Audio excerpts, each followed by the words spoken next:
and I was angry and distressed because we'd grown these chickens for food and we lost 12 chickens 2 weeks before they were going to go to be processed. I know that that's not the right word, but it was a young dog and it looked at me and it looked so sheepish, and I wanted to stroke it even though I was facing the horror of my chicken.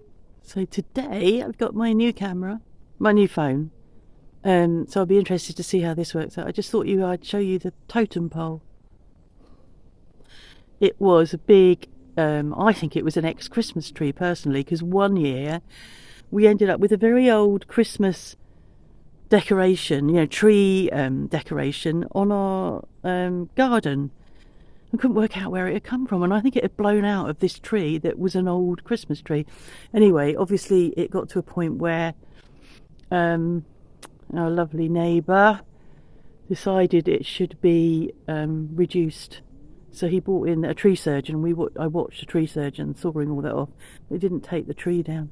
Look at this. I'm come out to show you how lovely it is this morning so far. However, there are storms forecast for later. So my plan is to do a proper Henquarters tour, a shameful tour of Henquarters. But we are going to clear it. I've not been well for 4 years, over 4 years, but I'm well now, so I'm going to be able to do. I've got to close the gate again. Try not to show you the compost bin today. I'll be a bit slower closing the gate though. But look, no compost bin. I can't feel the bolt here. That's it. Yeah, so a tour of Henquarters. More thorough tour. I learned yesterday, or the other day, because there's another video yet to come, that my videos are too long to upload on our slow connection. So I'll break these up, but Phil, the bestest son, will string them all together anyway, so I don't need to worry. So I'm going to stop this run now. I've washed my hair specially for you today. I've not combed it specially for you. I haven't washed it. I couldn't remember when I last washed it. And some people wash their hair every day. Not me. What you see is what you get. I've got different clothes on today, but I'm still wearing a fleece. August the 7th it is today, and I'm still wearing a fleece. Anyway, off to do a tour of the chicken house, and voila. So there we go. Here's the sheep again. Morning, sheeps. Never let me stroke them. Do you? Huh? You sniffed my hand, but no stroking. God, and this is the lamb, and when she came, she was a lamb. And I thought, I'm going to be able to hold a lamb, and, all the cute photos that you see of lambs being held. Not her. No. She was born in snow, under a tree, about a couple of kilometres away. So the Western sheep, I'm meant to be doing chickens, and here we are talking about Western sheep, are very hardy. They originate from an island off the coast in Brittany, where it is really rough. So you need to be able to, you need to be hardy. So these don't go in. You rarely see them in the shelter. They only shelter from rain, which they're going to be doing this afternoon. You eating that bush? Yes, Mum. Okay, chickens. I promise not to show you the garden again. Don't know. Henquarters. You've been here before. Let me give you a little tour. It was really rough when we first came here. And when I remember, look at it. Look, oh, there's the pram. Ha! That's where he's put the pram. Unbelievable. When we came, I remember looking with the estate agent, and of course we were very English back then.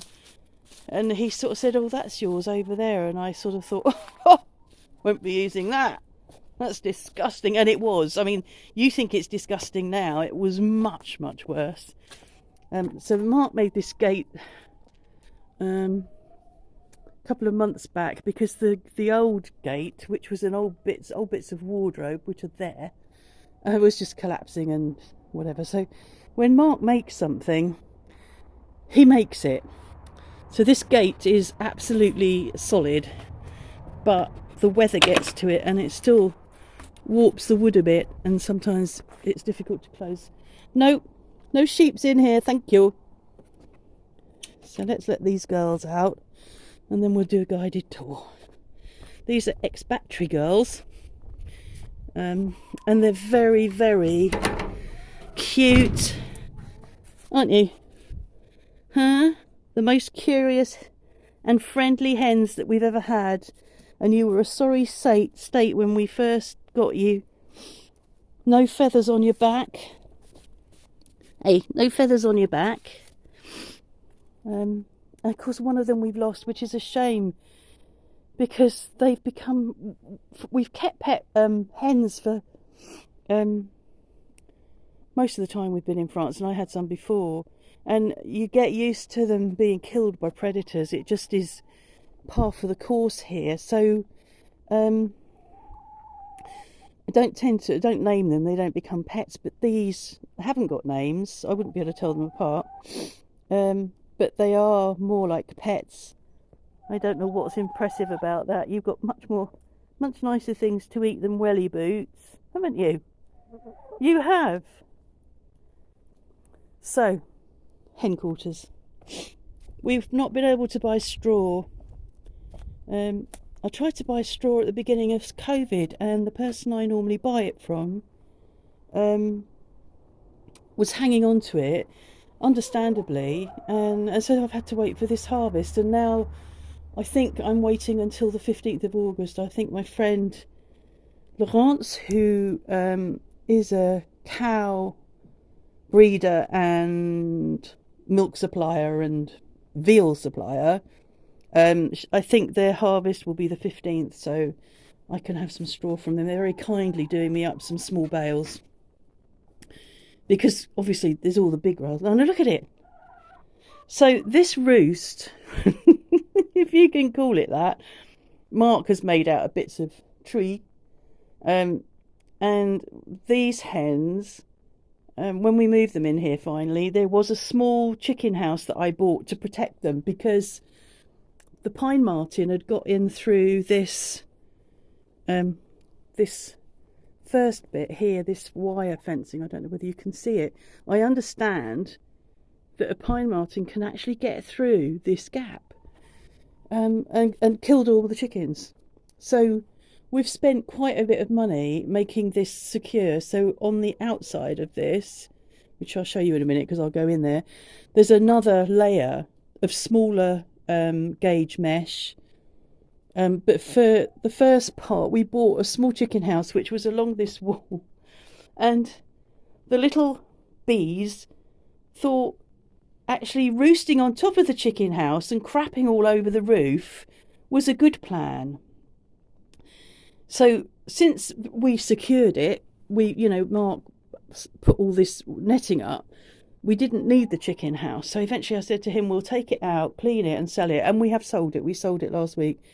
Couldn't get, pressure washed it. Was clean. It was absolutely clean. But the roof and the other bits that had green material on were stained. But it was bought by a French couple who got it for their children's pet rabbits. It was too small for 4 ex-battery chickens. So now they roost on here, up in that corner. All 3 of them, would have been 4 of them, in the little corner there. They've got all of that, but they roost together, club together in that corner. Which is ideal, because actually when they poo, it all drops down at the back there. On the floor here is some mulch from the shredder. So that's a good plan. That was put there hoping they'd use it as a nest box, but oh no. Don't want to do that, Mum, thanks. So yeah, that's mulch all down there. This floor hasn't got mulch on it, and I'll scrape it all out and put straw on it when we get straw. Yes, why is this in here? What? Why? Well, chickens like to lay eggs in it. So we're getting 1 egg a day. Somebody is laying somewhere, we don't know where, but I did pick up an egg in there last night, so I'll leave it like that. Don't want to disturb it. This was referred to as the pallet coop, because over the years that we've been here, we began keeping chickens to eat, and so we needed lots of room, so and separate areas, and for this, so we used this that pile there was called the pallet coop, and actually it was pallets that we'd made into a coop. It was on a bit of an angle, but actually it was where the chickens could shelter. And then, as you can see, it's gradually given up the ghost. It's not secure. There's nothing above. Anything can come down these trees. This is how the pine marten comes down the trees. So I'm going to clear this out because it just does my head in, and I haven't been able to, and now I'm feeling well enough to, and I know it doesn't. As chickens, they don't really care, but I do. So I want just to clear it. So if I do want to walk in here looking for eggs, because people are laying eggs in the most odd places, I'm not going to fall over, because I trip so easily. In that corner we had a break-in. That was the first time we lost our chickens. That was really distressing. It was the first time, and I was angry and distressed because we'd grown these chickens for food, and we lost 12 chickens 2 weeks before they were going to go to be processed. I know that that's not the right word, to be killed, and we lost them because the dog, a young dog from the local chateau, which is a kilometre away, broke in through there. Obviously it's more secure now, and you don't realise until something happens where you're insecure, where your boundaries are insecure. You don't actually come down and look and we'll see where the holes are or where the gaps are. It's only afterwards you think, well, where did that get in? So anyway, it broke in through there, and this door was open, which is a hatch out into this run. So this door was open so the hens could come and go. That door was closed. And I came down to get the chickens, and could hear nothing. Oh, could hear barking. Thinking, where that barking coming from? And opened the door into the chickens. Chickens completely, dead, massacred. And a dog. A lovely young, what was it? I can't remember the breed now. But it was a young dog, and it looked at me, and it looked so sheepish. And I wanted to stroke it, even though I was facing the horror of my chickens. So yeah, that was our first loss. So you really need to check your boundaries. It seems that it's been safe in here. It doesn't look it, does it? But, because it's a mess. But yes, it's me. What? Huh? You're in danger of being trodden on. So these ex-bats have had quite a bit of money. They had a chicken house, they had that extra fencing, and then Mark's put a big, it's called a bash, so it's a great big tarpaulin right across the roof, because we were getting a lot of water in, and the wood was beginning to, there was a danger of this collapsing. Look, see how rotten it is up there?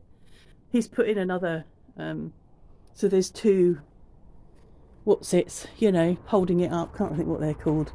And it now isn't so wet in here because it was getting really wet. So this is where they live. But they dig this over, so this is really precarious for me to walk on. This is where we dump, like it's their the compost, and then they dig it out looking for worms. And in here, oh, you're going to be horrified. In here, I can't open it because the block's on. In there is what we refer to as the dog coop, and it's always full of brambles, so we have to cut it back to get in there. But the hens, when they first arrived, were in here. They were such a sorry lot, but we couldn't put them in the big house until we'd secured it, so we had to wait for the new chicken house to come, so they had to be in here, and it was really damp and cold, well, a bit like summer here now. And they were really listless and thin and no feathers on their backs. It was very sad. Called the dog coop because it was a dog kennel.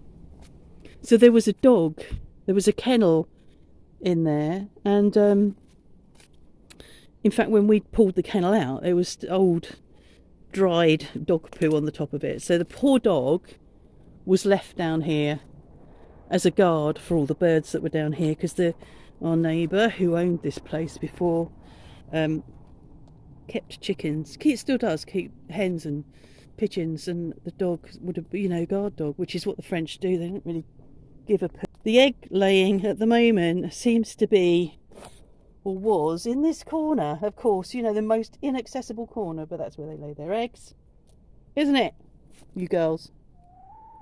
Who, us?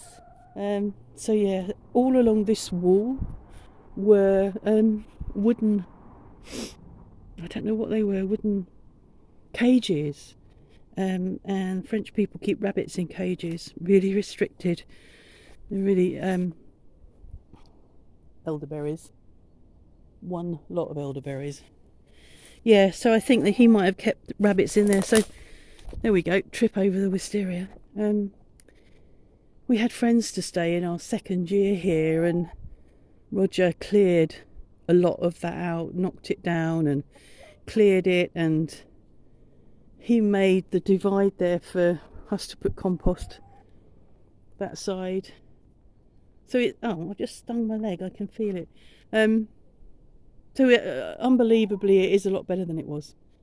So, why have you got this old plastic thing, I hear you ask? Well, we had water. Oh, well, there isn't any water in it. However, we bought it when we had some ducklings, 2 ducklings. Oh, God, they were so cute. And they were muscovy ducks, and they need to get their heads underwater. That's all. So we had this, obviously, and it had water in it. And this is years and years ago, which is why it's all broken and whatever. And the muscovy ducks would get under and just swim up through the water. It was just so cute.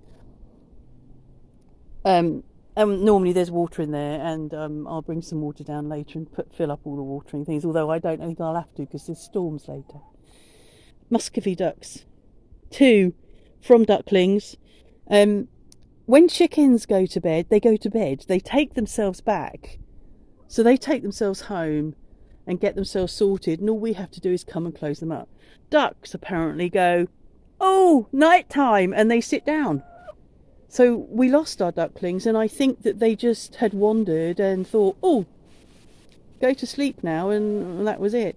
And it's so wild, you can see, not wild, but we're surrounded by forest and by trees, and it's the same at the front of the house, and it's the same at the top of the hamlet.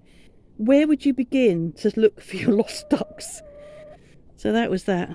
So I loved them, and I would really like them. No, later. Don't follow me.